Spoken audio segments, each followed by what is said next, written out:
तर सॅट टेस्ट म्हणजे काय? Standard assessment test. हे रिव्हिजन बुक आहे. तर रिव्हिजन बुक मध्ये थोड्या really good and all the questions were easy.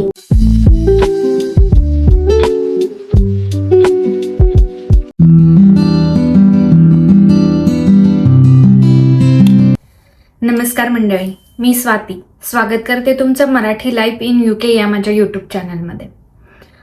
तर आत्ता संध्याकाळचे 5 वाजलेले आहेत. मी मुलांना घरी घेऊन आलेले आहे स्कूलमधून आणि आज आरवची एक्झाम संपली. तर इकडे UKमध्ये सॅट्स एक्झाम चालू होत्या इयर 6 म्हणजे इयत्ता 6वीच्या.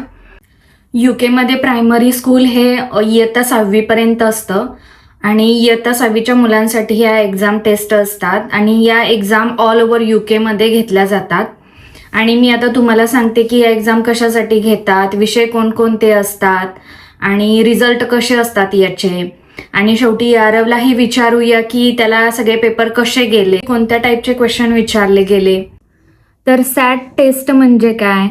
Standard assessment test. याच्यासाठी मेन 3 विषय असतात. पहिला म्हणजे इंग्लिश रीडिंग, दुसरा English grammar, punctuation and spelling आणि तिसरा म्हणजे मॅथ्स. तर इंग्लिश रीडिंगमध्ये त्यांना एक स्टोरी पॅसेज दिला जातो आणि तो वाचून खाली प्रश्नांची उत्तरे लिहायची असतात. याच्यामध्ये मुलांचं रीडिंग स्किल, अंडरस्टँडिंग स्किल कितपत आहे हे चेक केलं जातं. आणि ग्रामर आणि स्पेलिंग पंक्च्युएशनमध्ये ग्रामरचे रूल्स आणि स्पेलिंग वगैरे चेक केलं जातं. आणि मॅथ्समध्ये एक अरिथमॅटिक पेपर असतो आणि 2 रिझनिंग पेपर असतात. अरिथमॅटिकमध्ये म्हणजे बेरीज, वजाबाकी, गुणाकार, भागाकार हे नॉर्मल असतं आणि रिझनिंगमध्ये प्रॉब्लेम सॉल्विंगचे क्वेश्चन्स असतात. आणि असे टोटल 6 पेपर असतात आणि ही एक्झाम 4 दिवस चालते. आणि पहिल्या दिवशी 2 पेपर असतात, इंग्लिश ग्रामर अँड स्पेलिंग. दुसऱ्या दिवशी असतो तो इंग्लिश रीडिंग. तिसऱ्या दिवशी अरिथमॅटिक आणि रिझनिंग पेपर 1 आणि चौथ्या दिवशी रिझनिंग पेपर 2. असे हे 6 पेपर असतात. मुलांची याच्यासाठी प्रॅक्टिस टेस्ट सुद्धा घेतली जाते स्कूलमध्ये.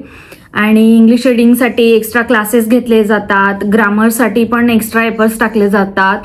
तर ही एक्झाम मेमध्ये घेतली जाते. तर मुलं आता सेकंडरी स्कूलला जाणार असतात. मग प्रायमरी स्कूलमध्ये त्यांची तयारी कितपत झाली आहे हे सगळं चेक करण्यासाठी ही एक्झाम घेतली जाते आणि याचा रिपोर्ट सेकंडरी स्कूलला दिला जातो.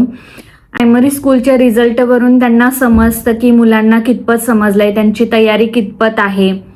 हा रिझल्ट स्केल्ड स्कोअर बेस्ड असतो.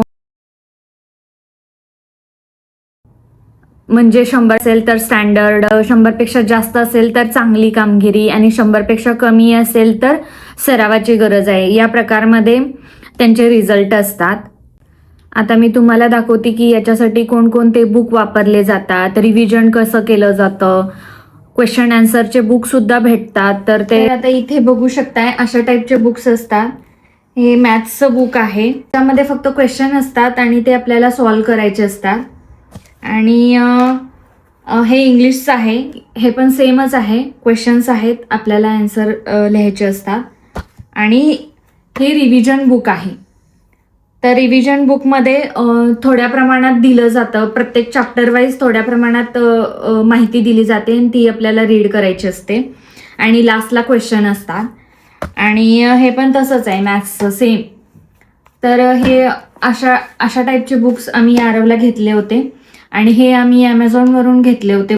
आणि या एक्झामला की स्टेज 2 असंही म्हटलं जातं, कारण की स्टेज 1 ही इयत्ता 2मध्ये एक्झाम घेतली जाते आणि की स्टेज 2ची एक्झाम ही इयत्ता 6वीमध्ये घेतली जाते. तर आता आपण आरवला विचारूया की एक्झाम कशी गेली, कोणत्या टाईपचे क्वेश्चन आले होते, हार्ड होते की इझी होते. कशी गेली आरव एक्झाम तुला? Exam was really good and all the questions were easy. आरवला एक्झाम सोपी गेलेली आहे. बघू आता रिझल्ट काय येतो याचा. आणि या एक्झामच्या काळात मुलांना स्कूलमध्ये फ्री ब्रेकफास्ट असतो सकाळी. तर अशा प्रकारे ही एक्झाम घेतली जाते इथे. मुलांना अजिबात प्रेशर नसतं इथे. होमवर्क तर रेअर दिला जातो इथे. तर आता एक्झाम झालेली आहे त्यामुळे थोडंसं रिलॅक्स झालेलं आहे. 4 दिवस जे बिझी शेड्यूल चाललं होतं ते आता जरा असं निवांत झालेलं आहे. तर कसा वाटला आजचा व्हिडिओ तुम्हाला सांगा मला कमेंट करून. व्हिडिओ आवडला असेल तर लाईक करा, कमेंट करा, शेअर करा आणि थोडासा वेळ काढून माझ्या चॅनलला सबस्क्राईब करा. भेटू पुन्हा नेक्स्ट व्हिडिओमध्ये. तोपर्यंत बाय.